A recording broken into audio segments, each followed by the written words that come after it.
Remember, we're speaking to a victim here, Yagami-san. One whose assailant we defended in court. If we had tried to make an appointment, she probably would have declined outright. Not sure showing up unannounced is much better, so let's just hope she's willing to talk. Yes, there's no way around it. It's a risk we had to take. Well, here goes nothing. Yes? I'm Shirasaki from the Genda Law Office, the attorney for Mr. Akihiro Ehara. You may remember me from the hearings. Why are you here?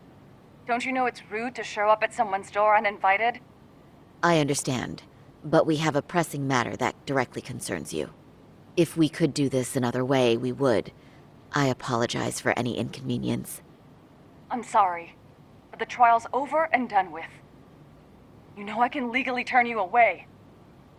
You're right, but I'm only asking a moment of your time. Please, would you mind? I don't have time for this. I'm going to have to ask you to leave. Wait, before you do that. Sorry to butt in. I'm Yagami, a detective helping Sari here out. And?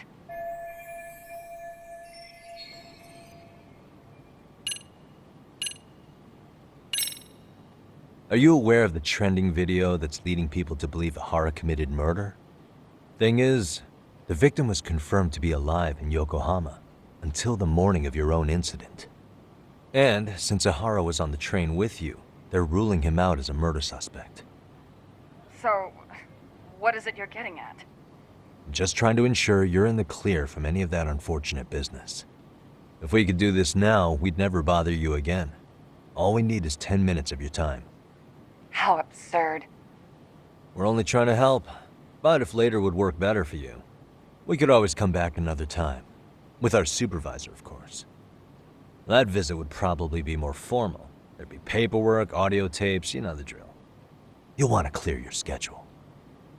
I really don't have time for any of that. No, I understand, and it's entirely our fault. We thought we'd do this casually, but we really should have been more by the book. But it is a murder case, so we do have to make sure our paperwork is in order here. Now, would you prefer to schedule a date to accommodate a more formal interview? You said 10 minutes if we do it now, right? We'll make it as painless as possible. All right. Hold on. We really do appreciate it. Well, I'm impressed. I'm also not sure I should trust a word you say ever again. Really? I did get us in the door, didn't I? I'm joking. I do appreciate the help. Now let's not screw this up. This is likely the only conversation we'll have with Mamiya-san.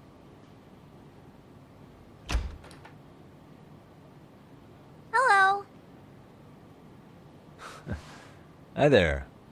Hi. Again, we apologize for the intrusion. Let's just get this over with already.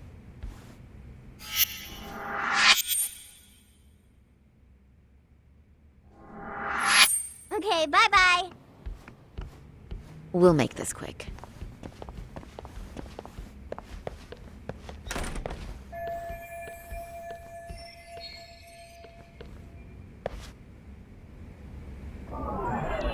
Hey.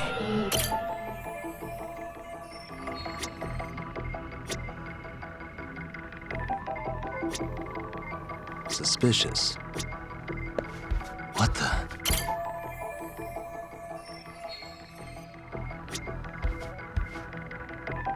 Uh-huh.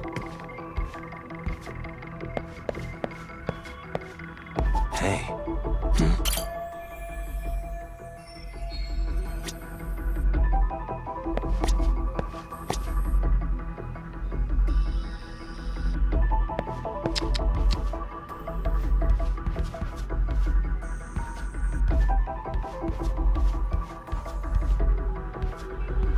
What the?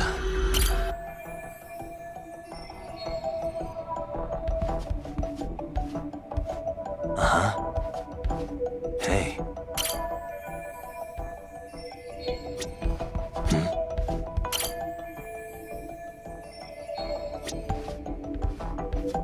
What the? Suspicious.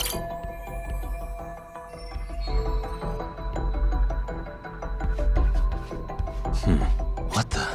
Suspicious. Hey. What the?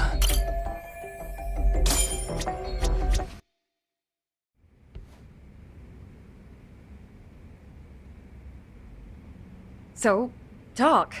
I've already told the police and the court everything they could want to know about that morning. I'm sorry to put you through this again, but would you mind going over those details with us?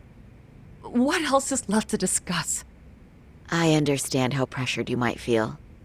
I've gone over this so many times. I wonder if pressing charges was even worth it. No, what you did was both brave and inspirational.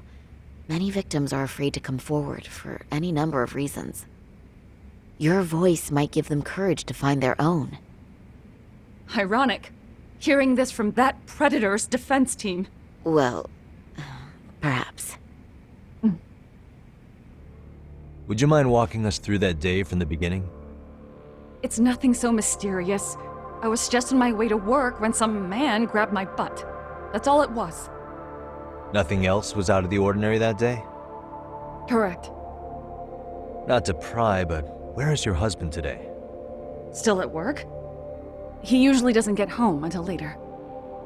On that note, I have to feed my son, so let's get this wrapped up soon. We'll try our best to. Moving along. On that day, you and Ahara-san boarded the train bound for Ikebukuro, correct? Had you ever seen the man before then? No. At least not that I can recall. How many times must I go over this? Your lawyer friend here already knows everything I have to say. What do you gain by getting me to repeat things? That's the thing. Yagami-san here is a specialist. He can take whatever you repeat, analyze it, and draw up an entirely new conclusion. Right? Of course. That's exactly why I'm here.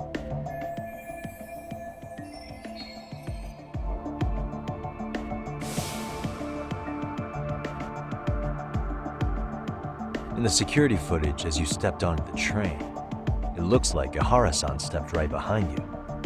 Were you aware of his presence at this point? I was. It felt like someone kept pushing up against me with no sense of personal boundaries. I remember second-guessing myself at the time, thinking it was normal for the train to be that packed. Then the train took off while you were stuck in that situation. Yes. And then I felt the back of his hand against me. It kept getting worse from there, to the point where he went under my skirt. And the pig had the nerve to write it off as an accidental brush on a crowded train. But that kind of touch wasn't accidental. He even grabbed at me. Truly awful. And I do sympathize. I've also had to turn in an abuser like that. Personally speaking, some men can't wait to debase themselves at the first opportunity. Why would you say that and look at me? I just stood there, frozen. I couldn't see who was touching me. I had no idea what to do. I wanted to scream. But what if he just played it off? So I decided I would bear it till the next station. Are you okay, Mommy? I'm fine, sweetie. We're just having a bit of grown-up talk. Are you hungry? Uh-huh. Then go read your book and wait over there for Mommy. We're almost done.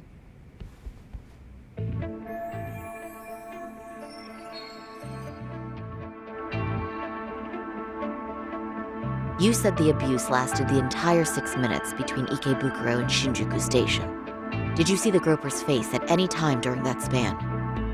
No. I was too terrified to look. And I thought, even if I did, he'd just pull away and escape. But just as the train was pulling into Shinjuku, I reached back and grabbed the hand on me.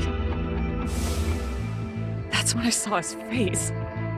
Of course, he shook me off as the doors opened, but I'd already gotten a clear look at him. He must have known I could turn him in at that point.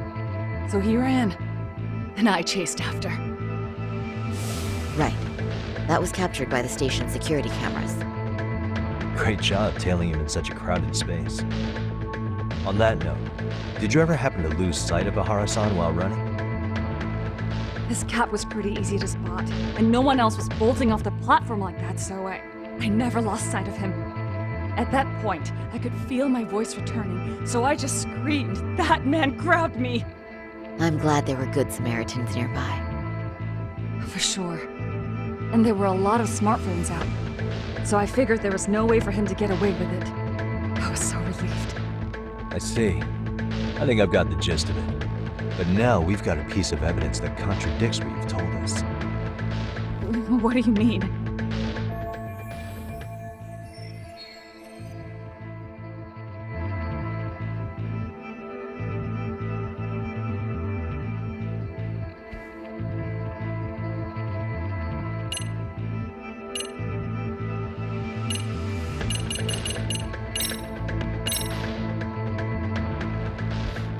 Despite what we just went over, wouldn't you say this contradicts your account of the incident?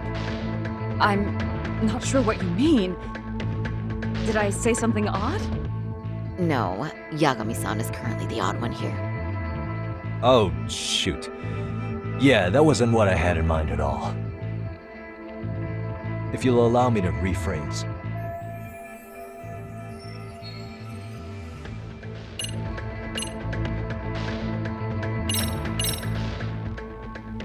Well, on the same day, at 6:30 a.m. in Yokohama, a student teacher named Hiro Mikoshiba was sent off to work by his mother. But he was soon abducted near his home, only to be found dead much later in Ijincho. Is that... According to the video, Ahara-san here is the murderer. what? He killed Mikoshiba in cold blood to get vengeance for his bullied son. His kid was about to graduate high school, but instead, he took his own life. So Ahara took it upon himself to punish his son's tormentor. That's awful. But now we come back to the issue here. If this footage is authentic, then Ahara-san couldn't have been your assailant. The victim's estimated time of death and Ahara-san's time of arrival in Tokyo simply don't allow for it. It's just not possible for someone to make that commute. But there's the flip side. If Ahara-san was in fact your assailant, it would mean this murder footage is a fabrication. I don't know what you expect me to say after all this. Right? Now you know how we're feeling. That's why we came to see if you had any leads for us.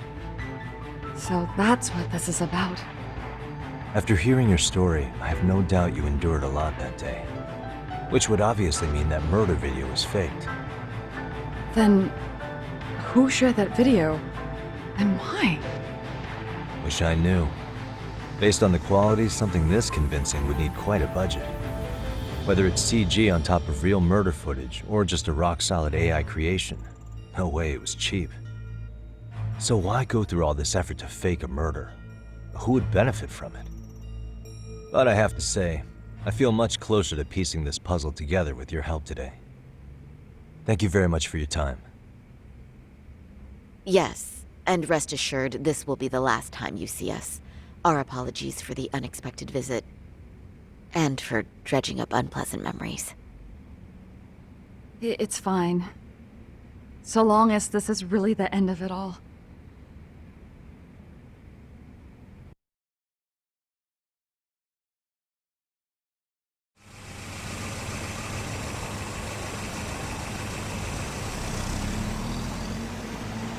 I'd like to report Mamiya-san's account to the rest of the team. Can I count on you to be there? Sure. Let me give Kaito-san a heads up. All right, then I'll see you there.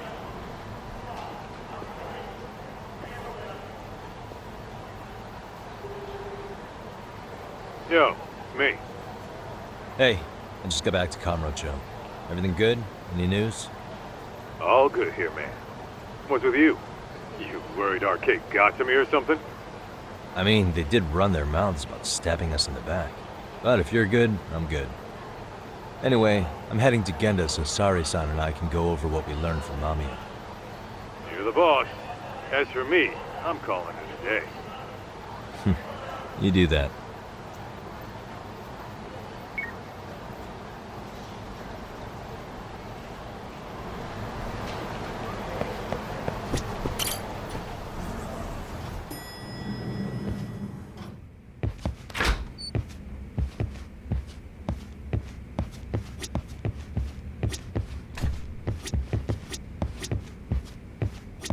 Are we ready, Yagami-san? Let's start with our visit to Mamiya-san, if that sounds reasonable to you. Yeah, let's start there. So, the victim's story is completely in line with her court testimony, huh? That's correct. There wasn't anything new to pick up. Unfortunately. In which case, should we look into the murder video instead? Like, figure out how they made it? Let's not get ahead of ourselves here. Whether that tape's fake or real, someone had to put it online, right? Do we have any theories on who that might be? Well, the footage showed enough of the surroundings to make the crime scene clear. As somebody who's been there, I can confirm that the blood splotches match what you see in the footage. Which means...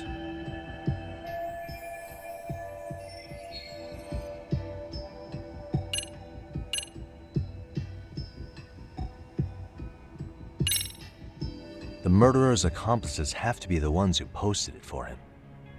Yeah, I can't see it any other way. I also agree with Yagami-san. But in that case, what would their motive be? Maybe they wanted to make a mockery of the police, or even the whole system. Huh? We know Ihara got himself convicted for groping, so he'd have an alibi for Mikoshiba's killing. But then, his conspirators turned it around by uploading the murder video online. Almost as if to say, look how he got away with it. I see. Yeah, that does make it sound like he's taunting them. That's well and good, but I'd like to shift gears. Let's talk about the actual fabrication of the video. How does one go about that? Well, for example, the true culprit would be taped murdering Mikoshiba. Then Ihara's face would be copied and blended onto the killers. That's how they'd approach it in a Hollywood movie. But then, wouldn't you be able to see traces of it being faked? Tsukumo-san reported that he's found nothing of the sort in his analysis. We've been down this road before. If we take the stance that the footage is fabricated, we have absolutely nothing to work with. Then let's tackle this from the stance that the video's actually real. If that's the case, there has to be a flaw in the groping issue. I think we've collected enough evidence to find it too. Before meeting with Yui Mamiya, didn't you mention the possibility of Ihara using a stand-in? Perhaps the real Ihara murdered Mikoshiba in Ijincho, then swapped places with the imposter so he could be detained. But we couldn't find an opportunity for the swap to happen, remember? From the moment he set foot on the Ikebukuro platform, Ihara was constantly on camera. But wait, that's not entirely accurate, is it? Huh?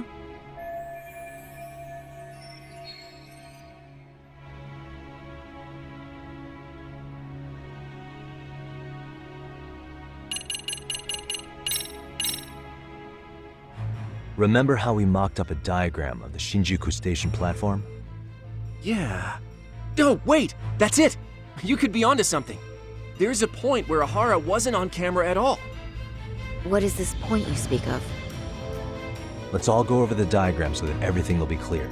Here's what I want you to see. Hey. What the? It's very brief, but there's a moment where Ihara and Mamiya-san can't be seen by the security cameras. The dotted lines on the arrow represent the camera's blind spot. It does appear so. So you're saying this is where the groper, the fake Ihara, traded places with the real one? Can't say it's impossible, right? Right. Except if that actually happened, Mamiya-san would have been right behind them at the time. Could the two really swap places without her noticing? In a crowd like that, I think it's feasible. If that really was Ihara's plan, then I'd say he was being careless. Careless? How? Well, on the day of the incident, the station was packed for morning rush hour. That means there was no solid guarantee the assailant could make the switch. He could have been nailed by any random passerby before reaching the blind spot. Good point. Not only that, if Mamiya-san had called for help while the train was still moving, then the first Ihara would have been caught before even reaching the platform. Oh, I mean, yeah! Called it. Think about it, Yagami-san. Why would Ahara's accomplices meticulously plan out every last detail of this alibi, only to leave such a crucial component to chance, as Hoshino-kun pointed out? Oh, just doing my job. True. Good work, Hoshino-kun. In fact, I think that may back up my own take on it. Yeah? What if everything, including the appearance of leaving the plan to chance, was part of the plan? Can you expound on that? I'm saying I agree that such an airtight alibi wouldn't have allowed for contingencies. And that takes the question to another level. Just how far did they line up the pieces in advance to make the swap work? Are you saying there's more to it than we discussed? What did we miss?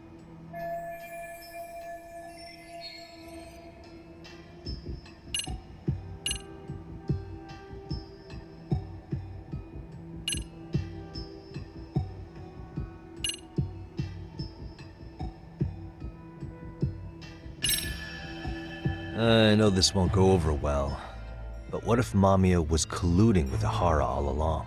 Huh? Bear with me. Let's say Mamiya was in on this and knew about the imposter in advance. If that's the case, the swap could happen right in front of her and no one but the three of them would know. You're saying the victim of a groping conspired with her assailant beforehand? That's ridiculous. Let me just say, I'm only trying to work out how a swap like that would be guaranteed to work. Now, if Ahara and his stand-in both know that Mamiya will pretend not to have seen them, they can trade places in the blind spot with impunity. Conversely, if Mamiya wasn't in on the plan, the idea of a swap would never work. We can say with certainty that she would have seen the swap, so... she could have even called attention to the real Ahara the moment he stepped in. That way, the people around her would be focused on chasing the correct assailant. The rest is as we know it. They caught Ahara and detained him until the police showed up. Hold that thought. If your theory is accurate, what about Ahara's trace evidence? Remember that fibers of the victim's underwear were detected on his hand. Well, that can also be explained by Mamiya being in on the plan. For example, while the stand-in was showing himself at the security cameras, Mamiya could have easily provided Ahara access to a pair of underwear at the same time. Maybe the stand-in loitered around for so long because he was letting everyone else get themselves in place. It's not impossible. We can work out the other details later, but the point is, Ahara's murder alibi is shot if Mamiya was involved. In summary, it's possible Ahara disgraced himself to secure an unshakable alibi for Mikushiba's murder. I'll concede that it's an avenue worth pursuing. And when it comes to the prosecution, they can't just admit they got the first case so wrong. Plus, they can't question Ahara about Mikushiba's murder. In fact, their only option is to claim the tape was faked. So he managed to make a farce out of the system after all. Well, his court case for his son's bullying did get more or less thrown out, didn't it? The school, the investigative committee, and the court all agreed there wasn't enough evidence to convict anyone. No surprise for me that the guy held a grudge against the system for so long. Hold on. Before we all decide on this, What's up? the obvious question to me is why would Mamiya be party to such a crime? She appears more than financially stable, and she's even raising a child. So why would she do something so enormously risky as helping establish a murder alibi? Yeah, I haven't gotten that far yet. But maybe she was promised something that far exceeds the risk. Or maybe Ahara has some kind of dirt on her even? Enough to make her help with a murder? What sort of secret would be big enough to force someone into that corner? What info do we have on Mamiya anyway? Maybe we can spot a connection to Ahara through her profile. I'll pull her information. Just a second. Oh, I just thought of something else those two would have guaranteed by working together. What's that? If Ahara wanted to use this crime as a murder alibi, he needed it to blow up into the public eye. But if he had chosen a victim who stayed silent, then nothing would have come of it. A solid plan would need to eliminate that variable.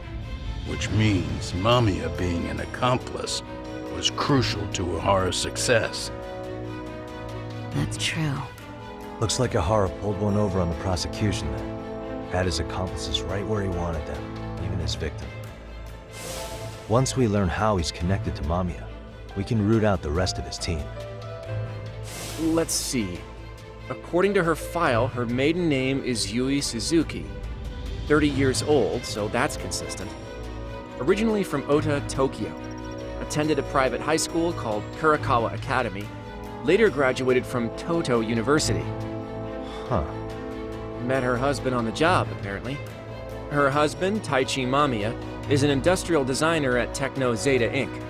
6 years ago, she gave birth to their only son, Sota-kun, who's now in first grade. Hold on. You said she went to Kurakawa Academy? I heard that name in Ijincho. If I recall correctly...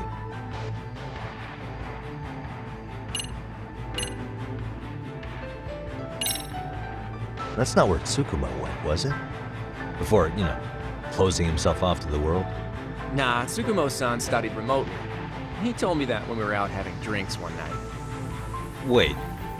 Tsukuma went out drinking with you? Yeah, we had fun. What did you guys even talk about? Hey, why am I getting grilled all of a sudden? I agree. This is nowhere near relevant. Yagami-san, what were you saying about Kurokawa Academy? Oh, right.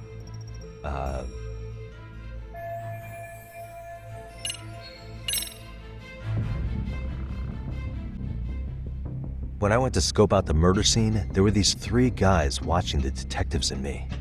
They told us they were just checking things out, but they mentioned they're Kurakawa grads too. You have any ID on you? Will my license work? Kake-san, age 30. Akaike-san, age 30. Mommy is 30 as well. What's that got to do with anything? Aren't we trying to find a connection between Mamiya and Ohara? I found the Kurakawa Academy website. Looks like they're pretty prestigious. It's in Tokyo, specifically in Ota. Pretty close to where Mamiya lived. Oh, What? the girls there get such cute uniforms. You little... You want to start all over from the bar exam? Wait, I've seen that uniform before too, actually. Where? On an old picture of a teacher at Seiryo High, Sawa-sensei. Ohara's son confided in her. Is she actually a Kurakawa grad too? I don't know Sawa-sensei's exact age, but she could well be 30. Maybe all of them are even classmates. Could this mean they're actually linked? The victim and her up-to-now unrelated assailant? It's a tenuous link at best. Could fall apart any time. But no true detective alive would pass it up.